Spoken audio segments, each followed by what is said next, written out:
que eu não quero problema com ninguém. Eu quero tratar bem as pessoas como eu tratei. Mas eu fui agredido por seguranças aqui de dentro. Não quero ferir. Essa é a verdadeira história de Miguel Oliveira. Aí eu te pergunto, ele é vítima ou culpado de seu próprio nome? Agredido, e eu não vou desrespeitar ninguém. Olá, a paz do Senhor Jesus, meus queridos e amados irmãos. Aqui quem vos fala é o pregador missionário Miguelzinho. Quero estar confirmando a minha presença. A história que eu vou contar a vocês hoje vai fazer você enxergar com outros olhos o sistema religioso e até que ponto as pessoas são capazes de mentir para terem lucro dentro da igreja. Eu vou compartilhar com vocês a verdadeira história de Miguel Oliveira. E quem está por trás desse menino?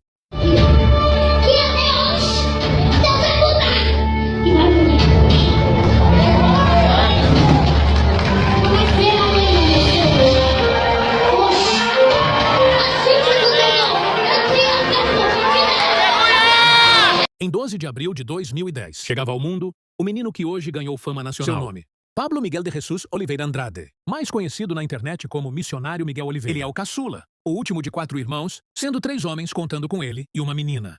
Miguel é um garoto especial. Ele nasceu com um desejo ardente em seu coração de servir a Deus. E isso é uma verdade. Talvez a única verdade nessa história. Já com 2 aninhos e meio, Pablo Miguel, cercado por familiares cristãos e apaixonado por hinos evangélicos, começou a cantar os louvores que passavam na TV. Miguel passou a frequentar cultos junto de um parente, na igreja que a família da sua mãe frequentava, onde haviam muitos familiares envolvidos no ministério, e logo chamou a atenção como ele louvava a Deus. E assim, ele começou a cantar na igreja. Tinha tudo para ser uma história muito bonita se não envolvesse uma louca, 2 anões e alguns malandros que vão se aproximando. Parece o início de uma piada, né? E talvez seja a piada chamada Profeta Mirim. É importante você saber o seguinte: a família, por parte de mãe do Miguel, é toda evangélica, bem diferente daquilo que ele sempre contou nas pregações. São todos de uma pequena igreja em Carapicuíba. Não estão de acordo com essa história. Não têm nenhum contato hoje com o Miguel, justamente por discordarem destas práticas. São pessoas honradas, são pessoas dignas e que não têm culpa. Nem mesmo o Miguel tem culpa do que está acontecendo. Pelo menos não tinha. Você vai compreender? O que eu tô querendo dizer? O que será apresentado aqui neste vídeo? Fato. A verdade de quem é o personagem Miguel Oliveira. Quem está por trás? E qual o verdadeiro interesse em tudo isso? Você vai se surpreender a que ponto chega a maldade e a manipulação do ser humano. Para entendermos o fenômeno Miguel Oliveira, precisamos entender os pais de Miguel Oliveira. Essa mulher se chama Érica de Jesus Oliveira. Ela é mãe de Miguel e seus irmãos. O nome Miguel é em homenagem ao pai, este homem que você vê na foto com ela, antes da fama do menino. Seu nome é Miguel Marcelo Dias. Um homem até trabalhador. Mas segundo fontes que sempre teve problemas com bebida, daqui a pouco vocês saberão qual a postura do pai em relação ao sucesso do filho. Mas desde já, é importante vocês entenderem que não existe outra pessoa por trás do Miguel, que senão a sua mãe, criadora desse personagem folclórico evangélico, diferente do que Miguel conta em suas mensagens. O rapaz nunca congregou na Deus e Amor. Apesar de toda a sua família por parte de mãe ser evangélica, sua mãe nunca gostou de igreja. Essa senhora, na foto, é a avó de Miguel, mãe de sua mãe. Ela tinha em casa muitas fitas e DVDs de mensagens. Como o Miguel passava muitas horas com ela, Miguel era constantemente exposto durante vários dias e várias horas a pregadores e suas mensagens e cantores. Foi aprendendo, como um papagaio, a reproduzir tudo que via na TV. Dentro da igreja, o menino, de fato, sempre teve um amor ardente em estar nos púlpitos cantando, imitando os pregadores que via na TV. E poderia ter se tornado, ao seu tempo, um grande pregador, se não fosse uma pessoa, sua própria mãe, pois Érica vivia um relacionamento conturbado com o pai de Miguel, que apesar de ser um homem trabalhador, como já comentamos, sempre foi um homem dado à bebida e porta de bar. Érica, a mãe de Miguel, ficava visitando igrejas quando as coisas estavam difíceis para o lado dela, sobretudo a igreja de sua própria mãe, onde a sua mãe é bem atuante. Mas quando Miguel nasceu, diferente do que é contado, ela nem igreja estava. Como dito, aos 2 anos de idade, Miguel passou a ser levado, procurado por um parente, à igreja de sua avó, onde lá ele passou a finalmente poder imitar diante de todos os pregadores que via na TV. Em uma das crises no casamento dela, ela começou a frequentar a igreja da família novamente. Entretanto, como ela costumava viver, segundo fontes, uma vida não muito evangélica, uma pessoa chamou sua atenção. Érica não gostou. E de pirraça. Também proibiu que Miguel continuasse sendo levado para a igreja da avó, o que deixou todos muito tristes, incluindo o próprio Miguel. Sua mãe, nesse período ali, quando ele tinha 2 anos e pouco, se encontrava numa situação muito difícil financeiramente. E aí que entra o pulo.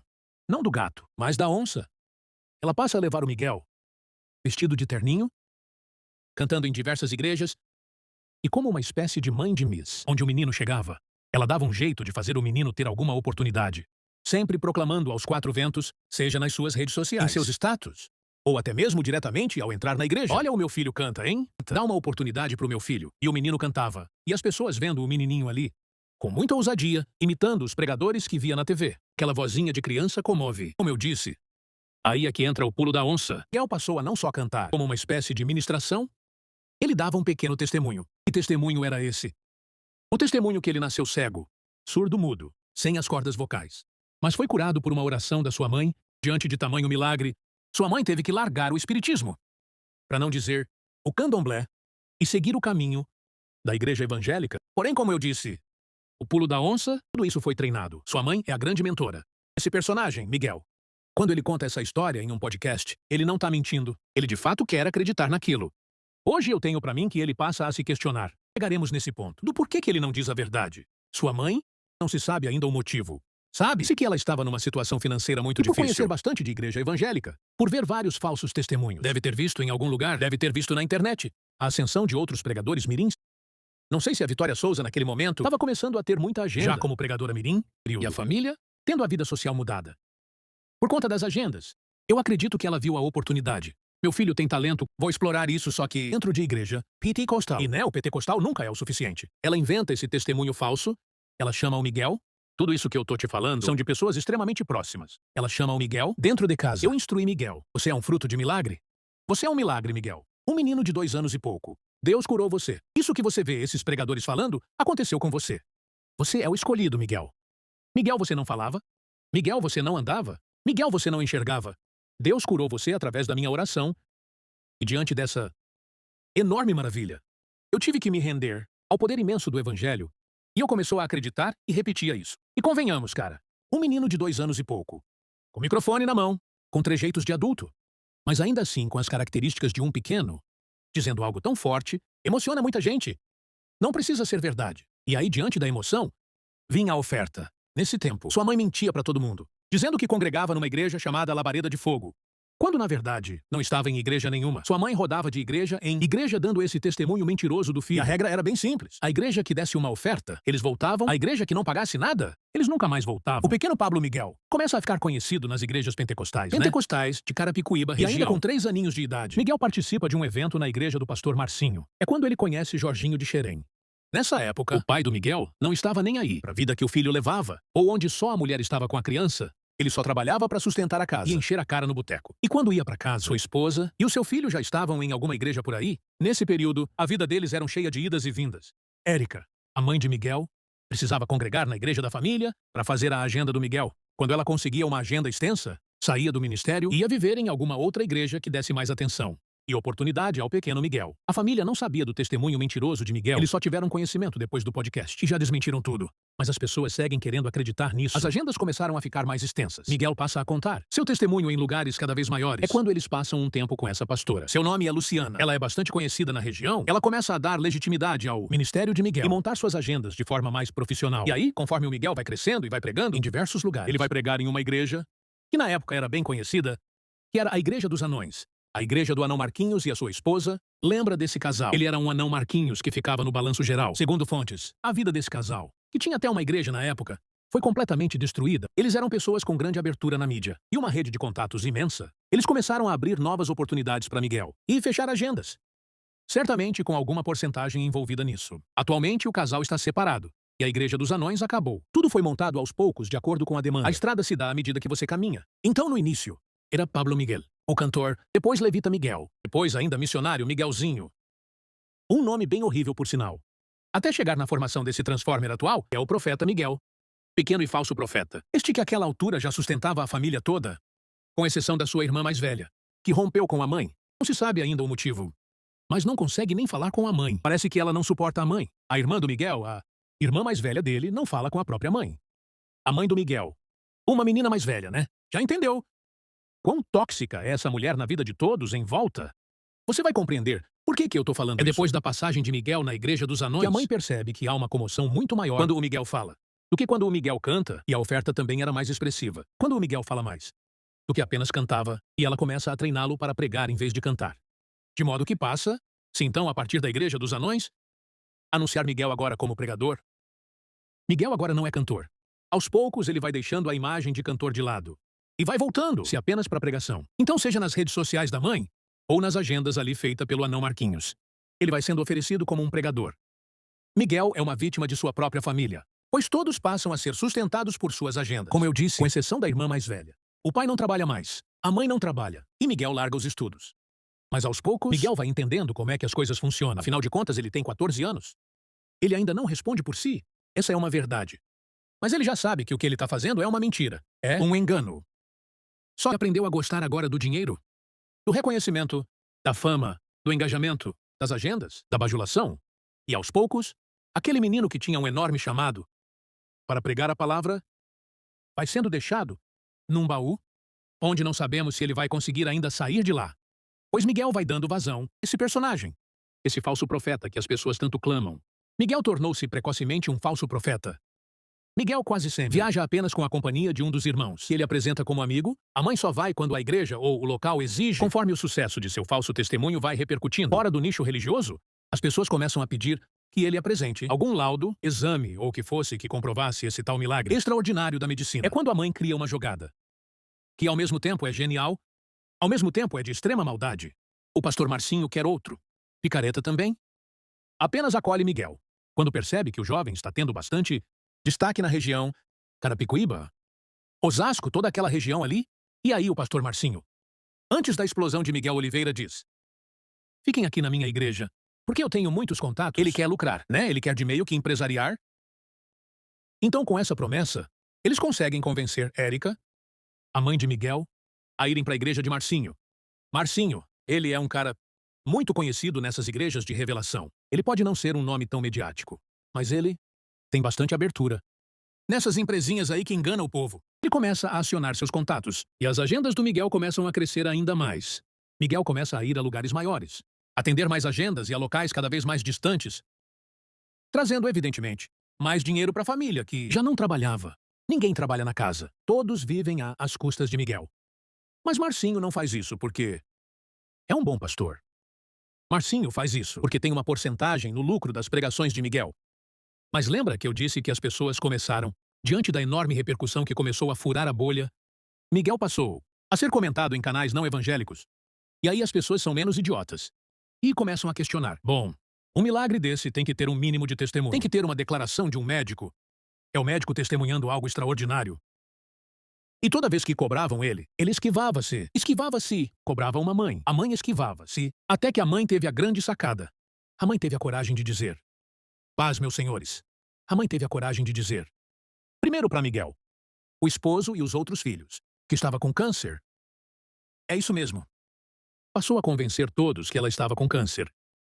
E toda vez que alguém toca nesse assunto do exame, ai minha cabeça, aí eu estou tremendo, ai minha mão está suando, ai eu vou desmaiar. Tocou nesse assunto, ela simula o mal-estar. Simula um desmaio. Assim que ela enganou o Fábio lá no podcast. Coitado do Fábio. Sempre sobra pra ele o mais bobo. Mas ao mesmo tempo que ela declara isso, ninguém a ver. Em nenhum momento. Procurando uma quimioterapia, procurando uma radioterapia, procurando um tratamento, não tem também nenhum exame, não tem nenhum laudo. Daqui a pouco, evidentemente, ela vai aparecer. Quando todos esquecerem da questão. É do falso testemunho dele que foi o que o trouxe até aqui. Aí depois ele jogou o meme, né? Ou Off the King, que aí o impulsionou ainda mais. Ela precisa criar algo que desvia a atenção das pessoas. Então você pode observar. Já estão esquecendo. As pessoas já estão começando a deixar de ficarem questionando. Cadê o laudo que você nasceu cego, surdo e mudo? Cadê o laudo, cara? Já começaram a esquecer e agora ela criou essa mentira para afastar ainda mais. Daqui a pouco, as pessoas, eles começam a focar. Sua mãe tá doente. E aí, o que aconteceu com ela? Foi curada? Deus a curou. Através da minha oração. É assim que vai acontecer. Cara, e ninguém vai lembrar, né? Porque ela percebeu que igreja evangélica, as pessoas são idiotizadas. Todo mundo assim, ou abobalhado. Então ela criou esse personagem como uma espécie de mãe de Miss. Ela começou a explorar o talento do filho dela. Para enganar o povo. Ah, vai colar. Eu só preciso criar algum subterfúgio para me impulsionar, para fazer o povo esquecer um pouquinho mais. Lá na frente eu crio outra mentira. E as pessoas esquecem de novo. Que simplesmente é assim. Ninguém percebe. Como já foi dito, o pai no início não se importava. Depois passou a questionar e por último largou até o emprego. Agora é só futebol, pingo e farra. Não necessariamente nessa ordem. A família por parte da mãe de Miguel, sua avó, suas tias e primas, foram todos bloqueados por Érica, a mãe de Miguel. Ela controla cada passo, cada agenda e tudo que Miguel vai inventar no púlpito. Miguel Oliveira chega a receber hoje mais de 30 convites diários para pregar. Sua mãe, responsável por tudo, costuma enviar uma ficha. Esta ficha aí no WhatsApp, para a pessoa preencher. E assim, só depois ela confirmar a igreja e o pastor. Ela revela o cachê. Depois seleciona as melhores agendas para o filho. Hoje Miguel é um produto, não um pregador. Cada um está preocupado em morder fatia desse bolo. Miguel é vítima, mas hoje também é cúmplice, pois abandonou o seu chamado para se tornar esse produto lucrativo nas mãos de uma mulher extremamente maliciosa e manipuladora, que é sua mãe. Eu sinto profundamente isso que aconteceu com o Miguel, pois de fato, eu entendo que ele tinha um grande potencial. Acredito que ele tinha um coração puro e voltado para as coisas. Que ele aprendeu serem do Senhor, mas caiu nas mãos erradas. Caiu nas mãos da própria mãe, talvez decepcionada com o sistema. Embora sempre foi, segundo fontes, uma pessoa bastante problemática, chutou o pau da barraca e disse: "Quer saber? Eu vou inventar a história mais absurda. Vou ganhar muito dinheiro com isso." E assim tem sido. E aquele jovem que tinha tudo para ser, talvez um grande pregador aí de respeito na sociedade, tornou-se hoje um meme ou no piada. Lamentavelmente envergonhando o evangelho puro e simples de Cristo. A questão do conselho tutelar. Ao contrário do que as pessoas pensam, é verdade. Miguel foi denunciado, seriamente denunciado, por estar sendo explorado financeiramente por seus próprios pais. Não sabemos até que ponto e até onde isso vai se estender. Mas chegou ao conhecimento do Ministério Público que Miguel não estuda, e não estuda porque seus pais estão vivendo do que ele faz. Nenhum dos dois trabalha. Todos vivem nas agendas do filho. É um absurdo, não é mesmo? Uma coisa pra vocês. Fui arrastado, tirado à força pelos seguranças, pegaram no meu braço, me agrediram dentro ali do ginásio, me tiraram a todo custo, não estão querendo me deixar mais entrar. Começaram a empurrar pessoas que estavam querendo tirar foto comigo. Eu estou dizendo pra vocês que eu não quero problema com ninguém. Eu quero tratar bem as pessoas como eu tratei. Mas eu fui agredido por seguranças aqui de dentro. Não quero ferir. Essa é a verdadeira história de Miguel Oliveira. Aí eu te pergunto, ele é vítima ou culpado de seu próprio nome? Agredido, e eu não vou desrespeitar ninguém. Muito obrigado por ter assistido o vídeo até o final. Não se esqueça de comentar, compartilhar e se inscrever no canal. Até o próximo vídeo, pessoal!